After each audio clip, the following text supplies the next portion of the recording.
convertiam a Cristo, que não eram judeus, deveriam passar pela circuncisão.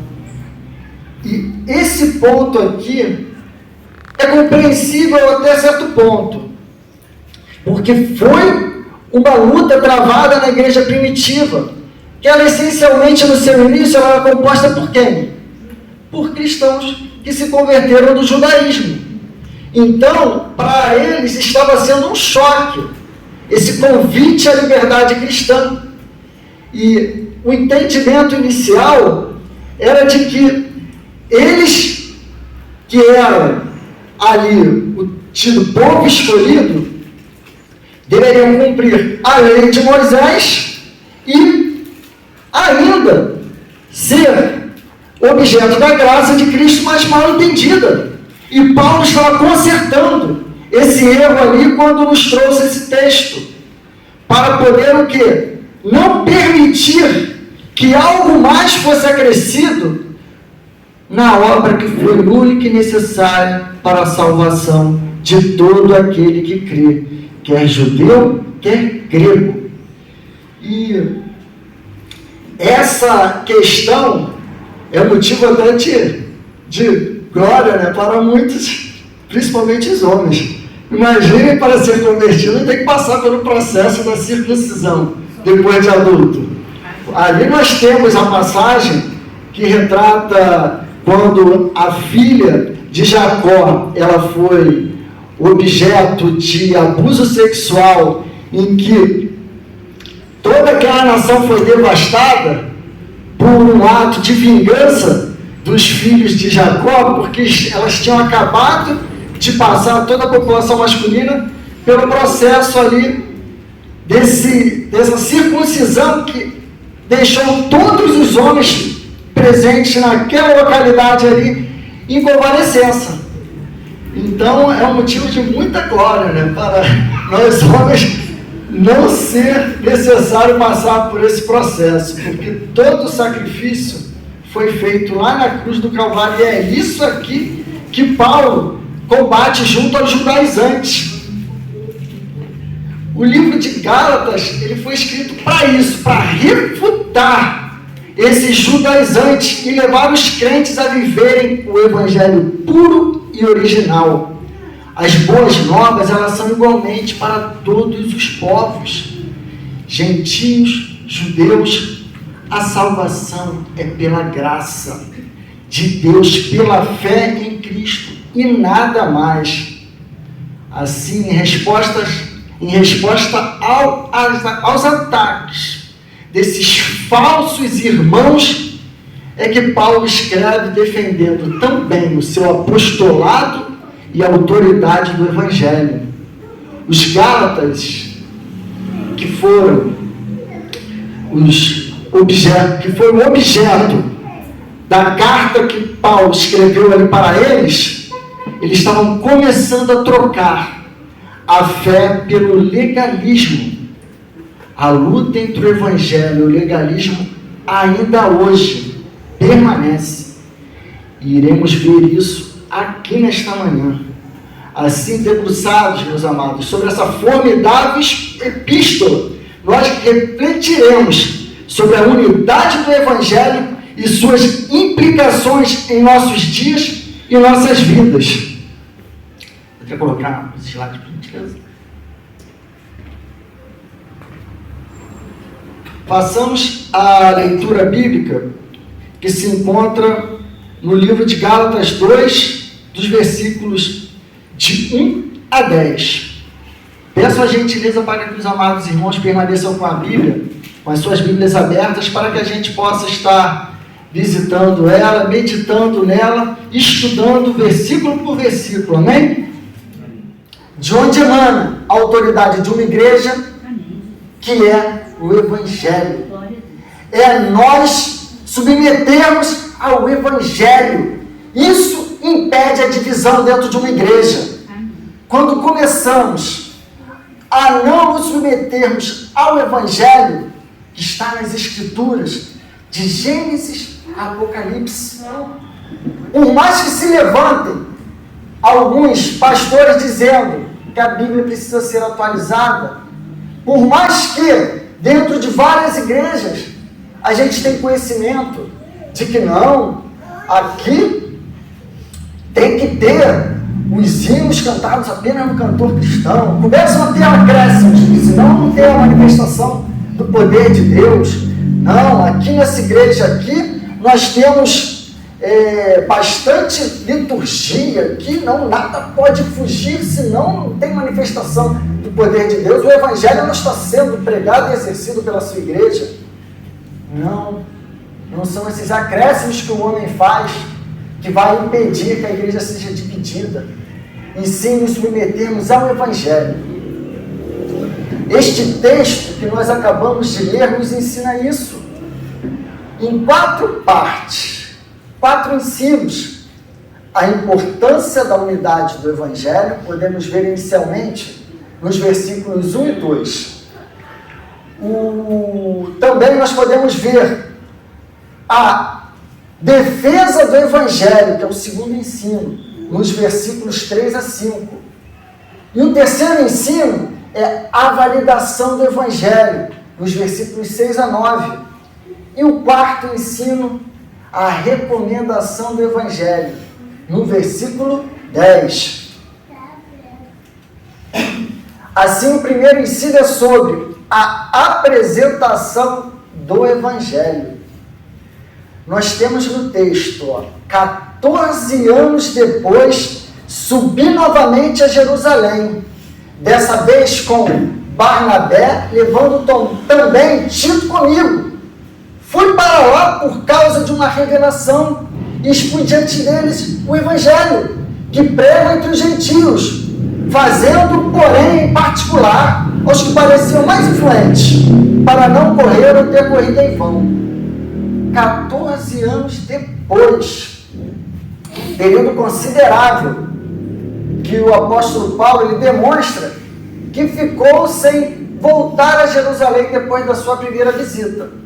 Essa sua primeira visita ela ocorreu 3 anos após a sua conversão. Quando Paulo se converteu, ele foi para a Arábia, ficou ali se aprofundando nas Escrituras, confirmando tudo aquilo que as Escrituras que existiam até aquele momento, que era o Antigo Testamento, preanunciavam sobre Jesus, o cumprimento de Jesus nas Escrituras. Paulo ficou ali se preparando. E 3 anos depois ele se dirigiu a Jerusalém. Aí ali ele se encontrou, nós podemos ver isso descrito no livro de Atos, que ele se encontrou com Pedro e com Tiago, porque Tiago era o líder daquela igreja. E ali ele, depois disso, só retornou 14 anos depois. E ele aqui demonstra, com essa afirmação de que ele, durante esses 14 anos, ele anunciou o seu Evangelho. Ele fez plantações de igrejas, mas não dependeu de nenhum aval ou ensinamento daqueles apóstolos da igreja de Jerusalém. Deixa claro que ele não era devedor a eles, tanto em relação ao seu conhecimento do Evangelho, quanto à sua autoridade como apóstolo, como seus adversários insinuavam. Pelo contrário, Paulo ele tinha um reconhecimento desses apóstolos em Jerusalém. Aqui ele traz a informação também que fazia parte dessa visita a Jerusalém, Barnabé, que visitou juntamente com Paulo e fundou na primeira viagem missionária as igrejas naquela região da Galácia, e Tito. Tito, ele também foi objeto de uma carta de Paulo, pessoal para ele. Ele era um crente muito fiel e líder da igreja que servia ali em Creta.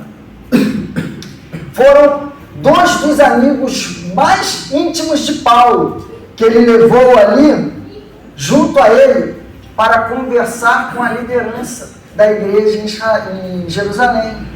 Só que nós também temos informado, nesse texto, que ele foi para lá por causa de quê? De uma revelação.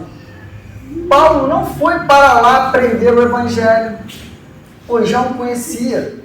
Ele foi a Jerusalém porque Deus ordenou-lhe que fosse. Talvez através de uma revelação profética, como nós verificamos em Atos 11, de 27 a 30. Leamos o texto. Naqueles dias, alguns profetas desceram de Jerusalém para Antioquia. Um deles, Ágabo, levantou-se pelo Espírito e predisse que uma grande fome sobreviria sobre todo o mundo romano, o que aconteceu durante o reinado de Cláudio. Os discípulos, cada um segundo as suas possibilidades, decidiram providenciar ajuda para os irmãos que viviam na Judéia. E o fizeram, enviando suas ofertas aos presbíteros pelas mãos de Barnabé e Saulo. O aspecto que Paulo ele desejava esclarecer é que a ideia não foi dele. Não estava indo para lá para poder fazer um pedido de aprovação dos líderes em Jerusalém, pois sentia não haver outra opção senão a corresponder à orientação divina. Ele foi para lá por orientação divina. Não era como alguém que necessitava da chancela dos apóstolos de Jerusalém. Paulo já pregava o evangelho fazia 14 anos. Paulo, ele já tinha feito muito na obra de Cristo. E não era essa a intenção dele, ir lá receber, no caso, a bênção dos apóstolos que se encontravam em Jerusalém. Ele,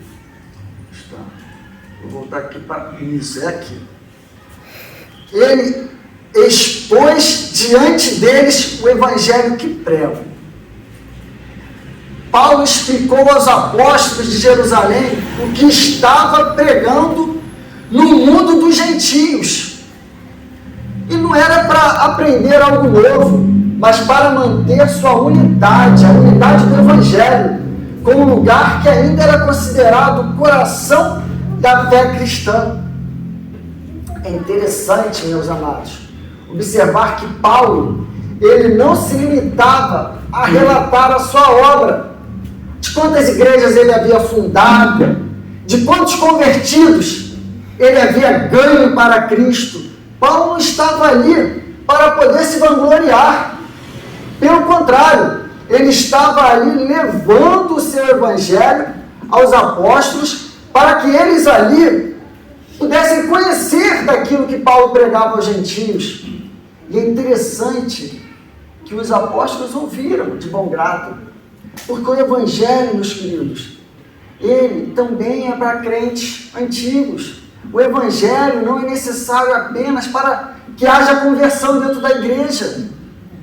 Cada vez que a gente ouve o evangelho, cada vez que a gente ouve aquilo que Deus preparou para salvar e resgatar o homem perdido, nós aprendemos mais, somos edificados, fortificados na fé. E ali os apóstolos ouviram de bom grado tudo aquilo que Paulo expôs aos gentios, ele expôs a eles. E é interessante que, muitas vezes, hoje em dia, as congregações nas reuniões missionárias revelam uma grande falta de interesse pela natureza do evangelho que está sendo pregado, ou que irá ser pregado em alguma obra missionária. Nós temos que nos preocupar com a natureza, com o tipo de evangelho que está sendo levado. Por quê? Ainda tem uma ressalta. Nós temos que ter uma preocupação. Que tipo de evangelho nós temos permitido que chegue até os nossos corações? Hoje em dia, muito falso evangelho está sendo pregado em muitas igrejas. São teologias da prosperidade, o antropocentrismo extravagante, sem falta de vergonha nenhuma, dizendo que você é o ponto fraco de Deus, dizendo que depende de você qualquer coisa na sua vida. Tem livro que diz que o destino é seu, tem conferências que o homem é destino, e vão estar todos espalhados aí nas traseiras dos ônibus aí, convidando vários, e enchem, lotam arenas, porque eles querem acreditar que podem fazer algo. O homem gosta de acreditar que está na mão dele fazer algo em benefício dele, quando o Evangelho ensina que tudo foi feito por Cristo. Nós precisamos crer, mas sabe o problema? É porque esse Evangelho, o verdadeiro Evangelho, é para a glória de Deus, e o falso Evangelho é para a glória do homem aqui na terra. Quando você perceber que o Evangelho em tais igrejas está sendo pregado e o homem está numa posição de santidade, começa a se elevar numa posição tal que aquele líder é santo, que nós somos miseráveis pecadores, mas ele não. E que a verdade é que é uma máquina engendrada para beneficiar a este líder. Porque não é a glória de Deus que é buscado. Quanto mais você faz, mais você vai ficar bem com Deus. É isso que eles ensinam. Quanto mais você dá, quanto mais você se doa, quanto mais você está lá presente, quanto mais campanha você participe, quanto envelope mais alto valor você entrega, mais prova de fé. Mas é porque ele vai estar se beneficiando. Esses falsos irmãos que Paulo está alertando ali, estão presentes em muitos púlpitos. E Paulo foi corajoso, se levantou, e esse é o papel de pastores, de todo irmão que ama a palavra de Deus, é se levantar contra eles. Amém. Que assim seja. Porque a igreja precisa de crentes que amem a palavra, que se sintam ofendidos quando a palavra ela é aviltada, quando a palavra ela é colocada em segundo plano. Porque aí esses irmãos, eles entram no jugo. E esses irmãos, quando estão no jugo do falso evangelho, eles, quando se desviam, quando se entristecem, não com Jesus nas Escrituras, mas com o falso Jesus ensinado nessas igrejas, eles são piores, são mais difíceis de serem resgatados do que o ímpio que nunca teve contato com a palavra de Deus. Eu tenho exemplos desses, muito próximos. Pessoas que saem magoadas, com ódio no coração do nosso amado e querido Deus, porque não conheceu a obra que Cristo fez verdadeiramente na cruz, e não passaram pelo processo do novo nascimento, porque sempre eles se julgaram incapazes, porque ali é sempre colocado sobre eles um jugo difícil de ser cumprido. E eles se sentem mal e sempre precisando fazer mais, para benefício do seu falso profeta. E é isso que Paulo está combatendo. Paulo não queria isso. Paulo não queria que uma escravidão voltasse para aqueles que foram alvos da graça de Deus. Paulo não queria que ali os novos convertidos estivessem sob a escravidão da lei. O papel da lei é nos mostrar o quanto nós somos pecadores e miseráveis e dependentes da obra que Cristo fez. É esse o papel da lei. E o papel da lei foi cumprido. Ali, a importância dela na antiga aliança. E Cristo cumpriu toda a lei. E Ele não veio abolir a lei. Não é porque nós estamos salvos pela graça de Deus, é que nós não cumpramos a lei. Mas é porque a gente cumpre a lei não para ser salvo. A gente cumpre a lei porque a gente foi salvo. A gente cumpre a lei por amor à obra que Cristo já realizou. É por alegria, é por amor. E quando a gente peca, o Espírito Santo trabalha em nós, não é para nos massacrar, para nos julgar incapazes, mas não, é porque a gente se constrange, porque algo maior foi feito por Cristo e a gente tropeçou e entristeceu a esse Espírito Santo. Espírito Santo, deixa eu beber uma aguinha. Graças a Deus. Amém, igreja? Amém. É motivo de muita alegria. Temos essa certeza de que Cristo nos tirou do jugo da lei. Paulo brilhantemente faz essa defesa contra os falsos irmãos, mas nem mesmo Tito, que estava comigo, foi obrigado a circuncidar-se, apesar de ser grego. Nós temos aqui, mas nem mesmo Tito, que estava comigo, apesar de ser grego, quando Paulo levou Tito, um cristão grego, a Jerusalém, os judaizantes falsos, eles conseguiram se infiltrar ali naquela reunião. A gente sabe que esses falsos, eles se infiltram, né, no meio das igrejas, a gente sabe disso.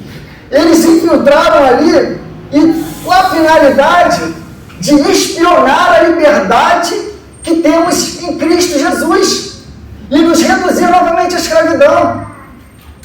Ali, Paulo, ele observou a questão de que eles estavam levantando, que Tito devia ser circuncidado.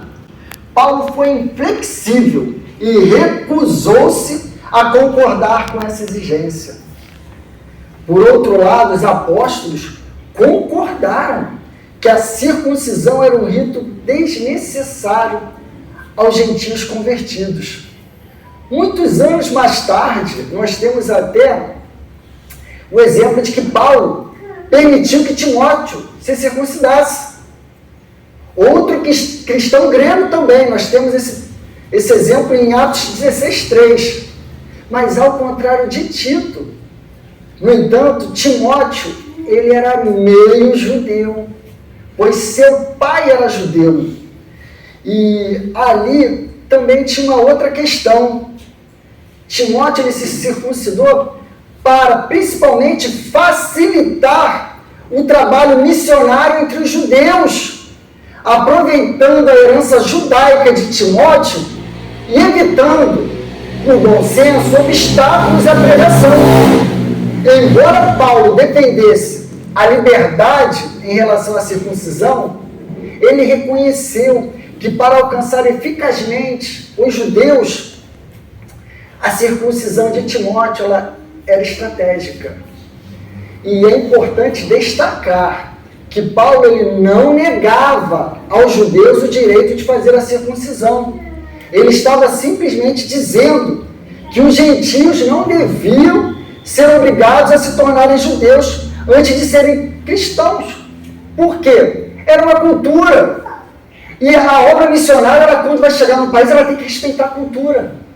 Porque se a gente tentar fazer ali uma sujeição daquela cultura nossa, como erradamente foi feito e é feito em muitos trabalhos missionários, a gente não vai conquistar aquela população como poderia ser se a gente chegasse respeitando a cultura em tudo aquilo que não for contrário à palavra de Deus, é para a glória de Deus. A liberdade que temos em Cristo Jesus, aqui, é algo muito importante a ser destacado. Que no texto de Gálatas, nós temos descrito, no versículo 4,